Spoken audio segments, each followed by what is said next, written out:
So, uli mo sa panimalay mga kaigsuunan, imong ingno ng imong mga pamilya nga, adto ta dito kay lamig kay lapit siya. Adto ta dito ingno ni wawa kasilinganan ninyo, nung barkada kaila. And then, one day, grabe kaayo ang mga tao dito sa restaurant nga maglinya mga kaigsuunan before ka makasulod og 3 hours mao ka makaon silang pizza. But one day, something weird happened. Because the owner of the Forget Your Name restaurant was a weird guy. It turns out nga kaning owner mga kaigsuunan kay dato kaayo. Gitukod niya ni ang restaurant dili ingon nga para makakwarta siya. Kay daghan pa siya kwarta.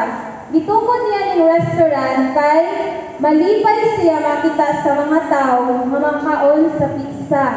Mao na iyang purpose. Kung kita siguro no nga magtukod tag business, ang ato adto bayang tumong kay dapat lago na itong business, dapat ikamalugi. Pero siya, malipay siya nga makakita sa tao nga makaon sa pizza. So, he did something crazy. Kay weird man siya nga guy. He posted the secret recipe. I-post niya sa Facebook, sa iyang website. The exact ingredients, the exact measurements, the exact temperature, every single detail sa pizza ang iyang i-post. Not only that, hindi lang kana. Ang iyang pong gibuhat kay i-post niya ang video step by step sa YouTube. Mao na ang naitabo. So kinsa magod ang owner no nga imuha na kining recipe, imuha pang i-share sa uban. Crazy good. Now you don't have to go to the restaurant. Di na kailangan mo adto. Kung gusto ka mukaon sa pizza, ikaw na mismo ang maghimo. Kaya i-download na nimo mo ang recipe, ang video sa paghimo. This is exactly what God did. God is the owner of the restaurant. The church is the restaurant. Jesus is the pizza because the main product of the church is Jesus. I believe God does not want you to bring people to Jesus. God wants us to bring Jesus to people. How? By being Jesus to somebody. Una siya ang secret recipe sa tuwa mga kaigsuunan. Being Jesus to somebody. There are people who are eager to hear about God. Gusto makailapit sa Ginoo. Gusto makailapit sa si Jesus. The least we can do is to bring Jesus to them.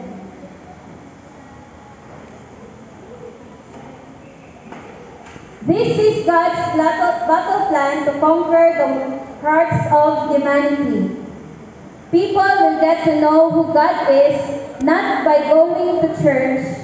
People will get to know who God is by you becoming church wherever you are.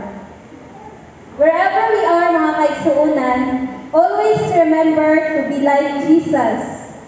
Imitate Jesus Christ because people are watching us.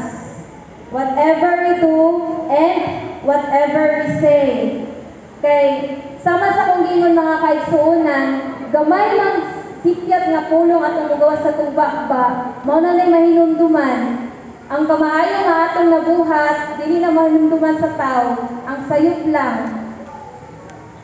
This in fact is the difference between Christianity and other religions. In other religions, you search for God. In Christianity, God searches for you. And even if you run away from Him, God will chase after you. Remember the parable of the lost sheep, mga kaigsuunan? Jesus told this parable over 2,000 years ago. but the message is relevant sa tuwa karon. As it was, He spoke to us kung magbasa ta sa the lost sheep. Murag hapon nakistorya ang Ginoo sa tuwa. When one sheep wanders away from his shepherd, it represents a person who wanders from Jesus by choosing to live an evil and sinful life according to worldly pleasures. Pero wala ta gitagaan o wala ta gibadlong sa mga kaigsuonan. Gitagaan kita og free will sa Ginoo kung unsa ato ang buhaton. Di ba na ay mga say magkamalikta, wala pa man ta gikuanana, wala pa ta gilangdagan. Ato ang gihapong buhaton nakabalota nga mali. But He never gives up on the person who walks away from Him.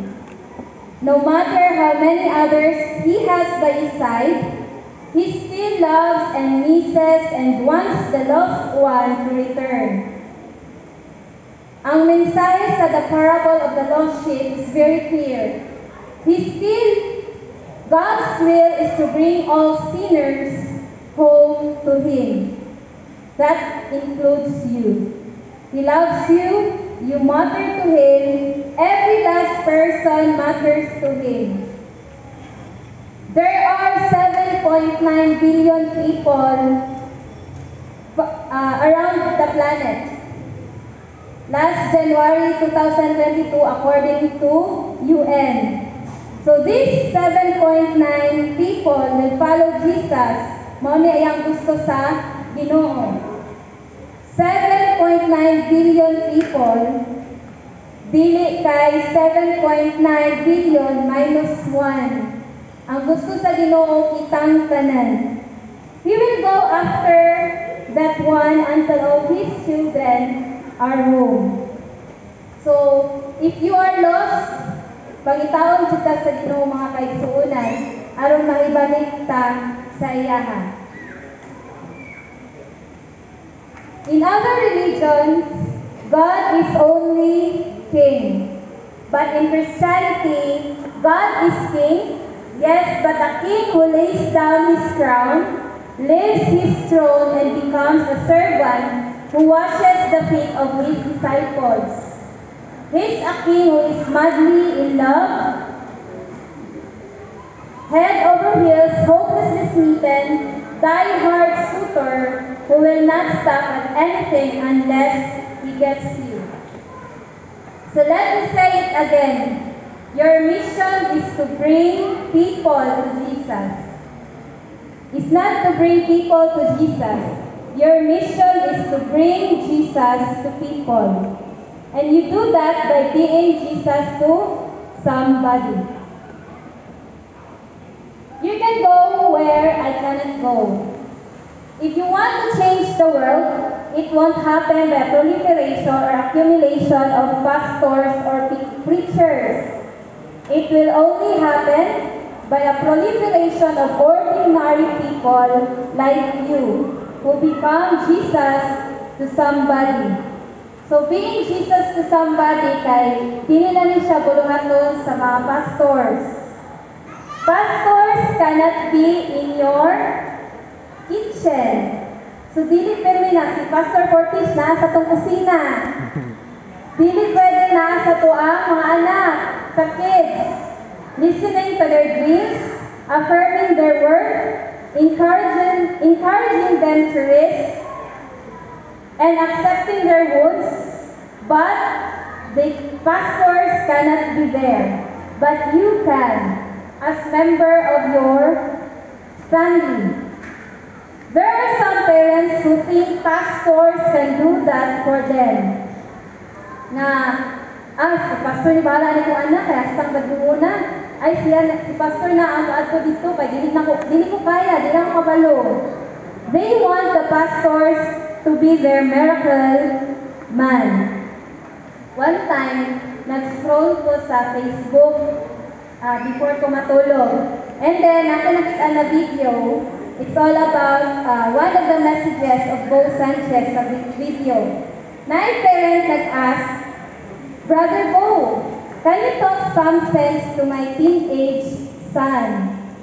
Even just for 10 minutes, 10 minutes lang ipangayo sa parent nga makistorya siyang anak. You see, he doesn't listen to me. He's taking drugs. He's not in school. He's wasting away his life. Ang parent nag-hope na ang 10 minutes makas-change na sa life sa ilang son. For 17 years of parenting, it won't work nga na si Bo Sanchez. Yes, I can pray for him. Yes, I can listen to him.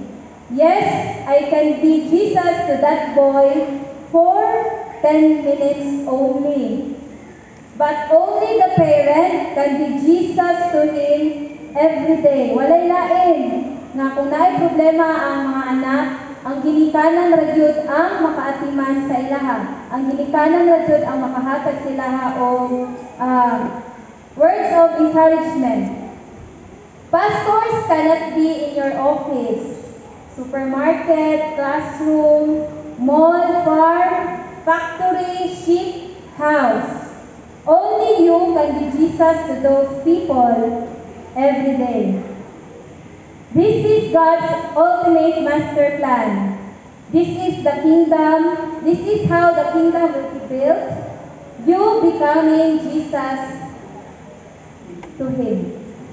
But how? By your words, by your work, by your presence, and by your service. So as secretary, cashier, teacher, doctor, carpenter, lawyer, engineer, more importantly, as husband, as wife, father, mother, aunt, uncle, daughter, son, neighbor, your mission is to be Jesus to somebody. Muna to ang mission, mga kaigsuunan. It's not about high standards. Na usay makaingon ta nga, I am not holy enough. Na dili man ko kabaluanan. Dili ko kabalo sa pagsurya. That is okay. You don't have to be perfect to be Jesus to somebody. Kaya walay usad nato mga kaigsuunan na perfect yun. You don't have to have it all together. Na later makarealize ka that these high standards were not attracting unchurched people. Kanang mo, ingon ta nga, dapat perfect siya, wala siyang mali. Pero, dili siya maka-attract sa mga tao nga dili simba. They were doing the very opposite. They were turning them off. Pero, I believe that only high standard that unchurched people katong wala ga simba are attracted to this high standard. It's all about love. What does it mean to be Jesus for somebody? Only one thing. Do you die to yourself so that others may live? That is what it means to be Jesus to somebody. It's all about love. Once you care for someone, once na imo siyang ulungan sa iyang problema, that is already love. What is the main thing? Ingon si Ginoong Jesus sa John 13:35, by this all we know that you are my disciples, if you have love for one another. He did not say, by this all men will know that you are my disciples if you pray every day, or if you read the Bible. Dili siya mao. Or if you go to church. The proof that you are a God follower is not in your religion, but in your relationship. Religion cannot save us, but how your relationships work to one another with the teachings of Jesus Christ and as Seventh-day Adventists. Kung giunsa nato pag kinabuhi isip Kristohanon, isip Seventh-day Adventist. So in other words, kung mangutana ta, if you are a God follower, ayaw pangutana kung pila ka kauras magampo. Ayaw pangutana kung pila ka Bible verses ang imuhang na-memorize. Ayaw pangutana kung nasabtan nimo ang doktrina o na-memorize nimo ang doktrina. Kay mamalit kita. Mahimo ta nga ay dili man ni siya ingon ani.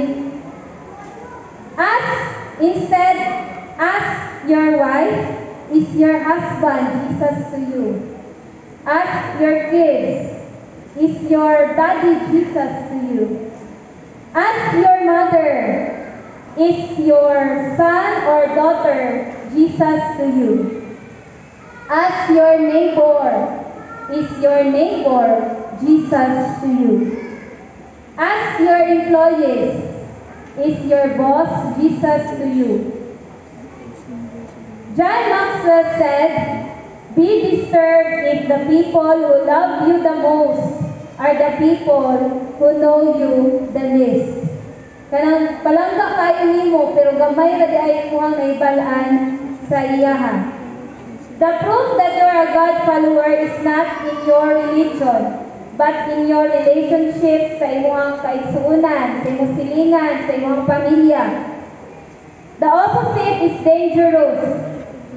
When religion and not relationship becomes the main thing, two not so good things happen. Kung mas unahon nato ang ato ang religion kaysa sa to relasyon sa katao, we become prone to spiritual arrogance and we make a church for religious people only. Unsa man we become prone to spiritual arrogance? If religion and relationship becomes the main thing, we become proud of our religiosity. Our religion must be the barrier.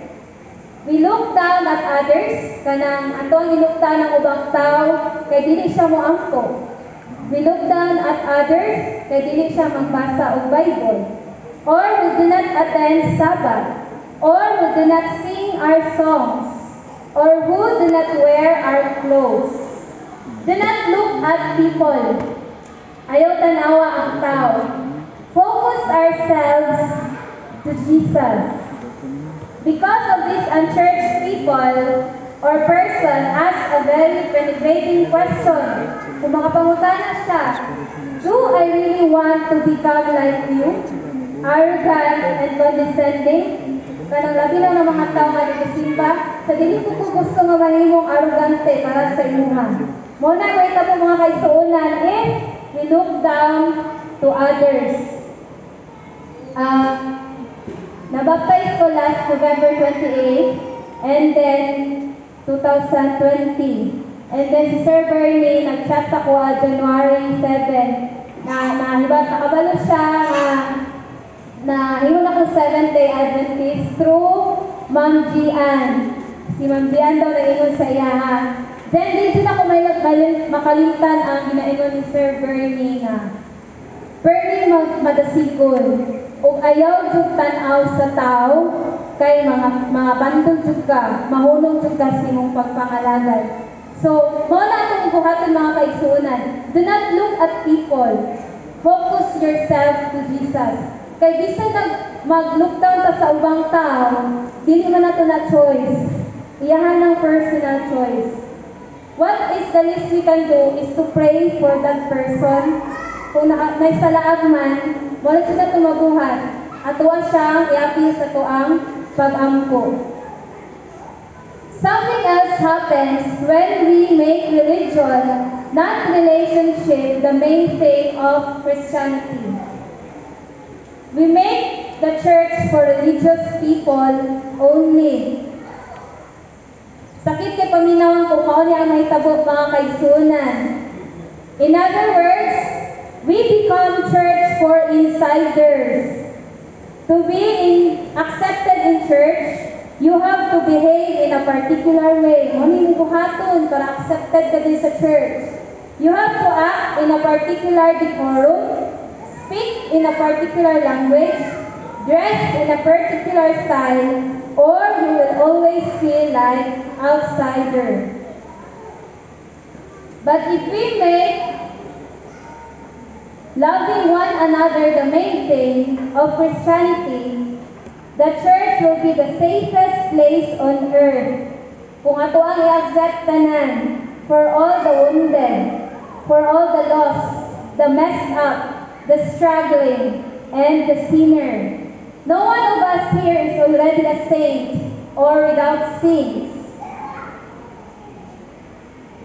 I think we need to put a big sign on every church kung mauna ang mahitabo mga igsuunan, magbutang ng tag-sign sa tong door sa church that no perfect people allowed inside. What is the truth? We are in church not because we are perfect. We are in church because we are forgiven. Two ways of becoming Jesus to somebody. So in 1 Peter chapter 2 verse 12, having your conduct honorable among the Gentiles, that when they speak against you as evildoers, they may by your good works which they observe, glorify God in the day of visitation. So, dili ta makiglalis. Good deeds, not good debates. Kanang imuhang mga makita na nila sa imuhang binuhatan will open people's hearts to God. Jesus did not just teach a way of life and said, do this. Jesus served us and then said, follow me. So Jesus did not come to be served. Wala jud. He came to serve His people. So I love the story when Jesus washed the feet of His disciples. In biblical times, there were 4 ranks of slaves. Only the lowest ranking ang muhugas sa tiil sa mga tao. But Jesus took that role. Si Jesus mismo ang naghugas sa mga tiil. I have set you an example that you should do as I have done for you. Jesus did not teach us again a way of life and said, do this. Wala jud nga ingon nga buhatan ni. Ang gusto sa Ginoo nga magbuhat ta sa uban sama sa iyang gibuhat. Let us imitate Jesus Christ. So how to serve? 2 ways of becoming Jesus to somebody. Makita na to sa picture mga kaigsunan, na'y heart, na'y kamot. So there are 2 ways, the heart and the hand. The heart is the personal side of relationship. The hand is the practical side of relationship. Dili pwede nga isa lang ang heart na walay heart, heart na walay hand. Dili po pwede na hand lang pero walay heart. So you need both to be Jesus to somebody. The heart. There was a story. One day in a busy airport, busy kayang airport, na isa ka batang lalaki nga nidagan padulong sa iyang mama. Nagdala siya og jigsaw puzzle. O yan, ingon ang bata, I finished it, mommy. Nahuman daw niya pagka-symbol. But at the precise moment, kanto po na pagdagan niya, na po isa ka businessman. Nagdali-dali po siya kay maadlok siya malate sa iyang flight. And then, nag-cross ang batang lalaki o ang businessman. Kung sa'y mahitabo, the jigsaw puzzle flew on the air and hit the floor. So pag hit sa floor atong jigsaw puzzle, naguba mga kaigsuunan ang iyang gi-assemble. The businessman said, I'm so sorry. He went on his knees and picked up the small jigsaw pieces. Ang mo na gibuhat sa businessman. And patiently put it back together. Itabangan niya ang bata nga lalaki. So after 15 minutes na kaigsunan ang nilabay. So ang nahitabo na late ang businessman siyang flight. Wala na siya kaapas. Pero ang businessman wala na suko nga na-late siya. Wala ba lang siya nabalaka nga na-late siya. In fact, he felt very happy that he wasted his time with a kid doing a jigsaw puzzle. When the man stood up, katong businessman nitindo pod ang bata nga lalaki. He looked at the towering figure for a brief moment, tanaw siya sa businessman, and asked a question that blew the businessman's mind away. Nangutana ang bata, "Are you Jesus?" Somehow the boy knew that when he met compassion, kindness, dying to oneself for the sake of others, he was in the presence of Jesus. To be Jesus to somebody, you need to give the heart. The heart is the personal side of relationships, affection, warmth, and touch. But you also need the hand. Unsa may purpose sa hand? Nalapoy istorya nga kaigsunan. Let us picture this in our mind. Nga nagtanaw ta usa ka istorya. May tungod kini sa usa ka family. And ang actor ani mga kaigsunan kay ang papa. I am a father of a family. And I need to spend time for my wife and for my kids. Mao na siya ang kabaw sa amahan nga dili jud na siya negotiable mga kaigsunan. But imagine this scene.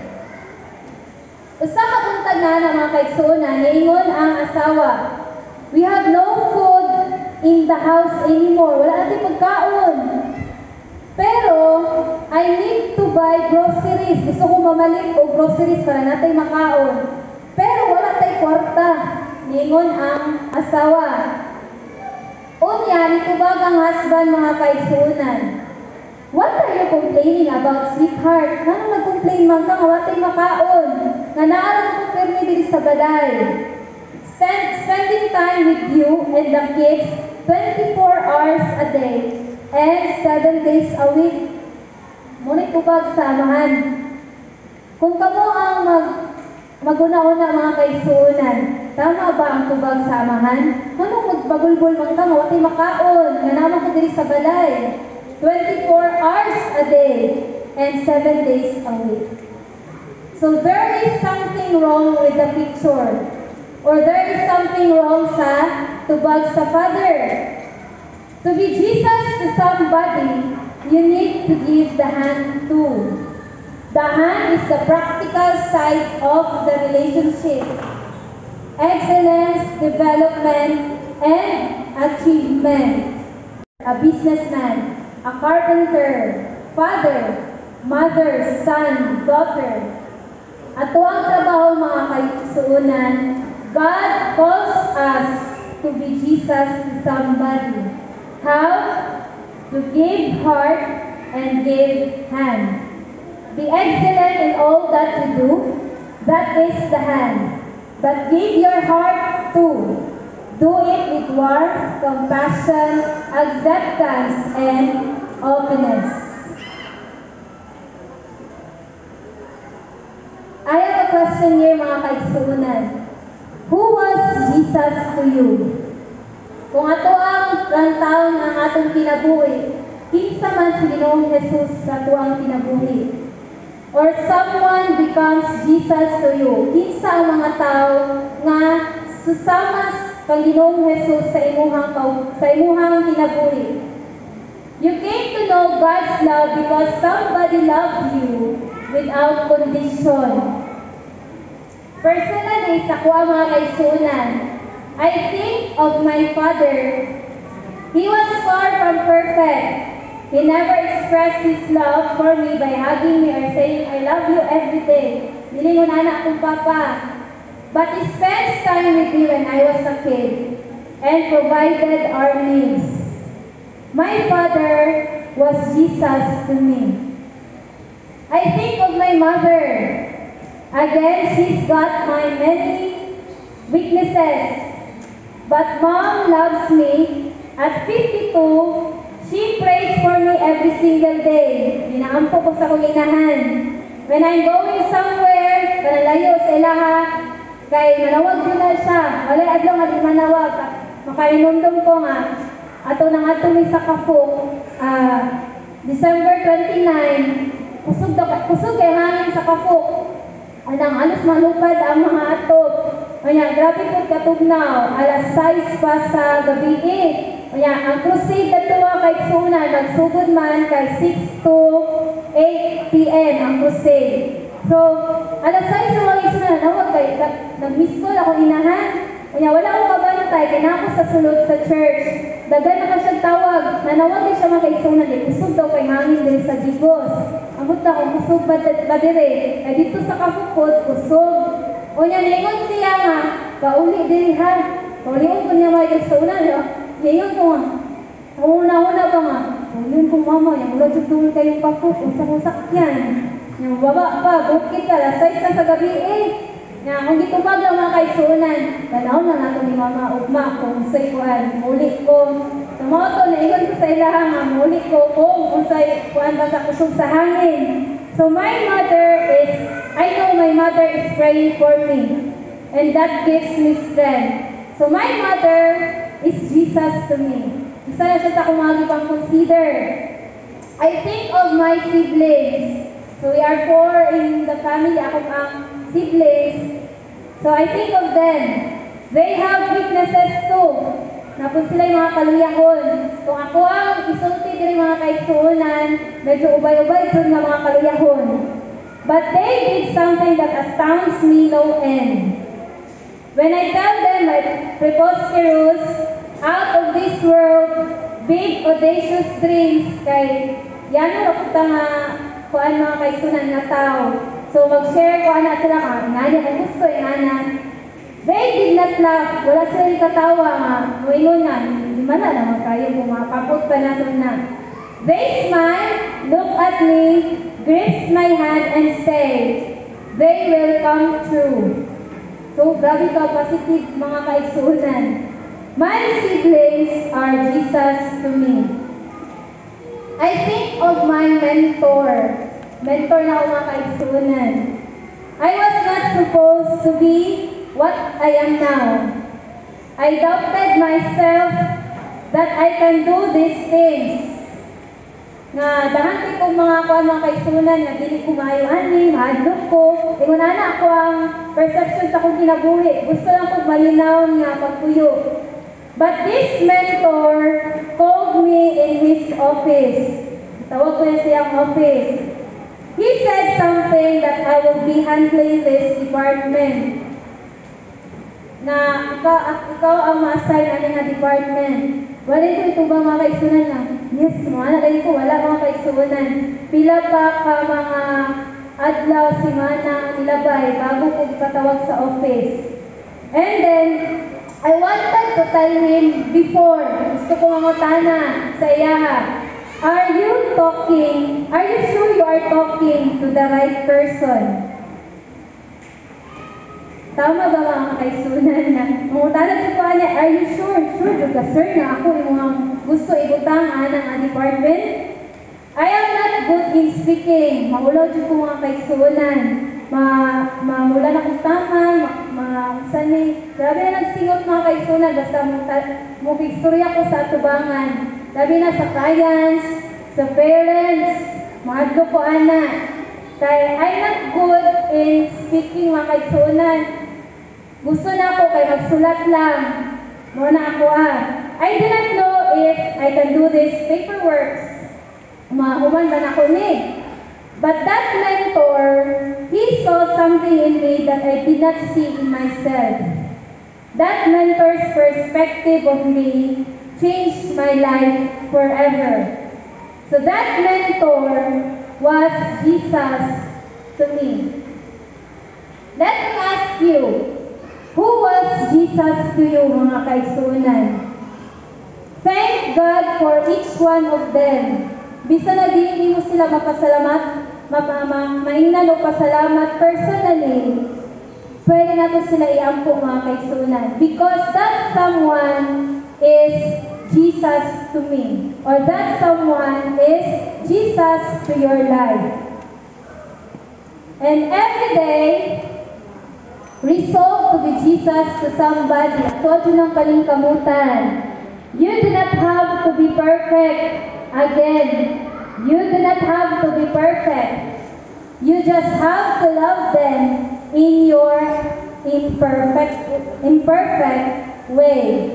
So again, to be Jesus to somebody, you do not have to be perfect. You just have to love them in your imperfect way. And that's my prayer. Happy Sabbath.